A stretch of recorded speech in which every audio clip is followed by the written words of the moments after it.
This week, I am only doing 1-minute segments per day. And since I missed Monday, that means you get 6 minutes of video from me this week. Today, the subject is criticism. Criticism sucks. There's no debate about it, and no, I'm not going to argue that. But it is helpful.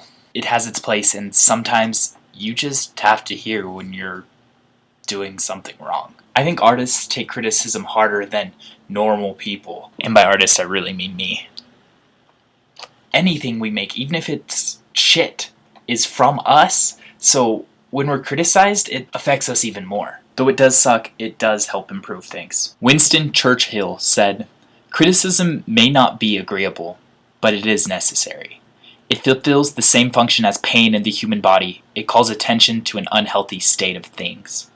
So this will be a better week. You get 6 full minutes and you guys will get a better product, I promise. Today, in my 1 minute, I want to talk about equanimity, which is spelled with an I, not an E. Chogyam Trungpa Rinpoche said, "Living with equanimity is like living on the razor's edge." We will always have first judgments. It just happens. It's what human beings are about. But living in these biases is what is wrong with it. I think this is especially true for the artist. The artist lives on the razor's edge. Artist's job to live on this edge, to not be entrenched in one judgment, in a bias, to be flexible and to fall in and out of emotions and situations almost seamlessly, to move from black and white to sepia, to extended color without hesitation. This is the magic and the curse of theater. We jump in and then return to the razor's edge and then freely jump right back into another side, to another decision, to find something else. It's an amazing place to live.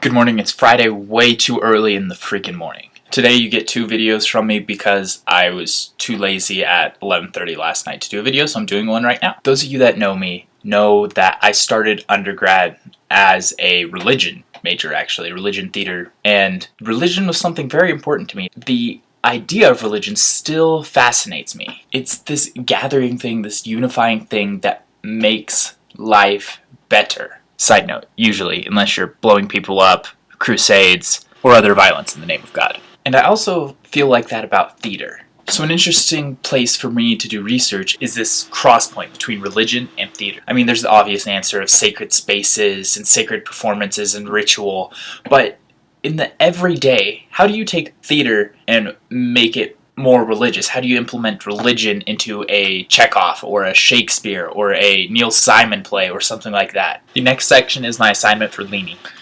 I just did 7 minutes of shamatha vipassana meditation sitting. Now you get 53 seconds of what I want, straight video directly after meditation. Faith. I've talked about how I want to make this connection between religious studies and theater. And I think faith is what has to be the bridge. Faith in a God, which is something we don't know, or be it faith in the actors and the performers. In theater, we willfully suspend disbelief. We make a choice to believe what we see is real. Shakespeare straight out calls it in chorus, "Pretend you hear horses running." In religion, we don't do that. We almost do it unconsciously. We make a choice to believe this outside force. And I think that's where the bridge is. It's with faith. Good morning, it is Sunday, February 16th. Yesterday I teched one and saw 2 other thesis projects, and it's great to see these young artists create work and see the wonderful productions they come up with in just a few short months. It's also reinvigorating to see 3 people come up with 3 completely different ideas from the same education. They all have different backgrounds and have different educations, but it's cool. It reinforces why I came here. Not to be a carbon copy actor, but to learn and create my own work that is individual. So thumbs up to Jedi, Andy, and Jamie last night. Did an awesome job. Your work was phenomenal.